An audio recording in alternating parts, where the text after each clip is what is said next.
গোপন জিনিস ঢুকায় রাখছেন। আলিফ লাম মিমের তরজমা ব্যাখ্যা কিয়ামত পর্যন্ত কেউ দিতে পারবে না। সমস্ত মুফাসসিরিনে কেরাম বলেন আলিফ লাম মিম ওয়াল্লাহু আ'লাম, ইহার তরজমা আল্লাহ পাকই ভালো জানেন। সুবহানাল্লাহ। দুনিয়ার সব ব্রেনিদের ব্রেনি জায়গায় সামনে আগাইতে পারে না, বলতে পারে না। আল্লাহ বলেন বাহাদুরি করিও না, অহংকারী করিও না, তোমার ইলম বেশি, আমল বেশি।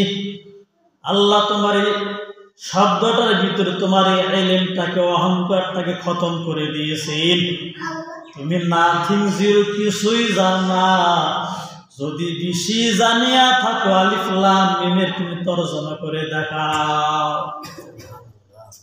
ওরা কুরআনুল কারীমের হাফেজ হইলে তোমার অহংকার করার কোনো সুযোগ নাই। বড় আলেম মুফতি সাহেব হইলে অহংকার করার কোনো সুরত নাই, সুযোগ নাই। কারণ এই আয়াতের ভিতরে আল্লাহ জানাই দিয়েছেন আমি আল্লাহ হলাম সব কিছু জাননেওয়ালা, তোমরা কিছুই জানো না। আমি যা জ্ঞান দান করি তোমরা তাই জানতে পারো। ওরা আয়াত আল্লাহ বলেন যালিকাল কিতাবু লা রাইবা ফি, এই কোরআন এমন একটা কিতাব যার মধ্যে কোনো সন্দেহ নাই।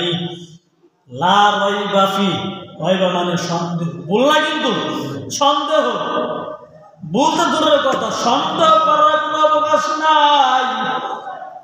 সন্দেহ করলেও বেঈমান হয়ে যাবে, ঈমান থাকবে না। কোরআনের ভিতরে কেউ যদি একটা আয়াত স্বীকার করে বেঈমান, কাফির হয়ে যাবে। কোরআনের আলিফ লাম থেকে নিয়ে মিনাল জিন্নাতি ওয়ান নাস পর্যন্ত যদি কেউ বলে আমি আয়াতটা মানি না, আমি সুদের আয়াত মানি না, অহংকার আয়াত মানি না, আল উলামা ওয়ারাসাতুল আম্বিয়া, উলামায়ে কেরাম নবীর ওয়ারিস, এই আয়াতের তরজমা আমি মানি না, যদি কেউ না মানে তাহলে সে বেঈমান হয়ে যাবে। ইন্নামা ইয়াখশাল্লাহ মিন ইবাদিহিল উলামা।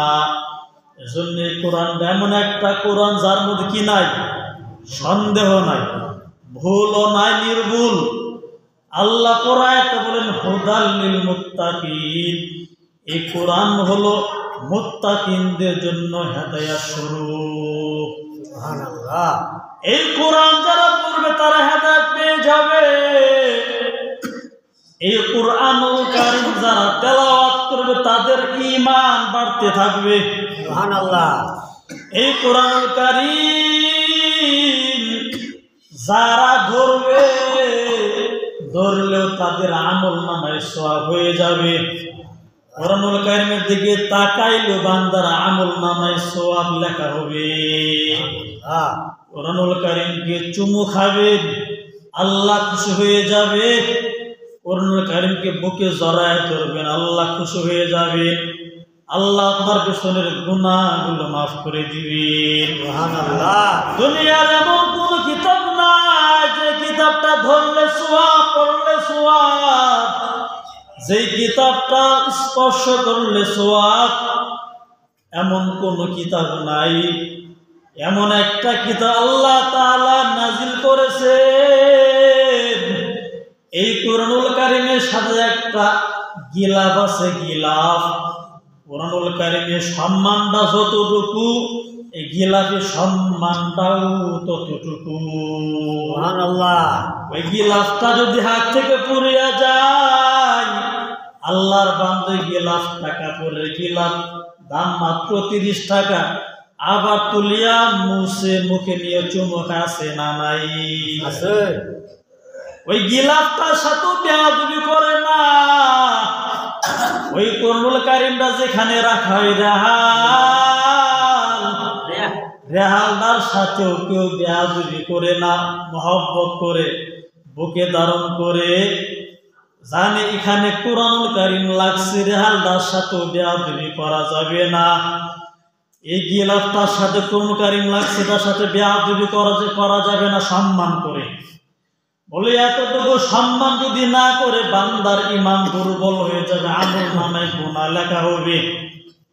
ঠিক তদ্রূপ এই কোরআনুল কারীম যারা সিনায় ধারণ করে করবে হাফেজ সাহেবরা, বলে গিলাফকে যেমন সম্মান করে ওই রেহালটাকে বান্দা সম্মান করে, শুধু কোরআনুল কারীমের নিসবতে ওই যার সিনায় আল্লাহ দান করেছে, যাকে হাফেজ বলা হয়, আলেম বলা হয়, ওই কোরআনুল কারীমের হাফেজকে আলেমকে সম্মান করলে কোরআনকে সম্মান করা হয়ে যাবে। সুবহানাল্লাহ। ওই গিলাফটা যদি এত দামি হয়ে যায়, রেহালটা যদি এত দামি হয়ে যায়, ওই কোরআনুল কারীম যে আল্লাহর বান্দা সিনায় দান করেছেন হাফেজ সাহেব, আলেম সাহেব, সিনায় ধারণ করার কারণে আল্লাহ পাক তাকেও সম্মানিত বানাই দিয়েছে। সুবহানাল্লাহ। বুঝতেছেন? সময় তো শেষ।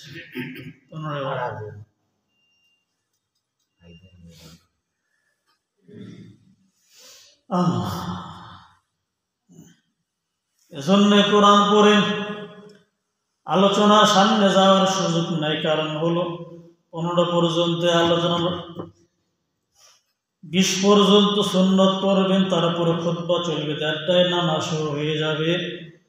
কারো আশায় বয়ান লম্বা করলে আবার সময় ওই দিকে চলে যায়। আসরের সময়ের সামনে অল্প সময় থাকে, আবার অনেকের ব্যস্ততা, তাদের দিকে তাকাইয়া বয়ান লম্বা হয়ে গেলে আবার বিরক্ত বোধ করা হয়। এজন্যই কোরআনটা সবাই সিনায় ধরবেন, সন্তানটাকে কোরআন পড়নেওয়ালা বানাবেন, নুরানিতে পড়ান, হেফজ করায় হাফেজ বানান, আলেম বানান। আপনি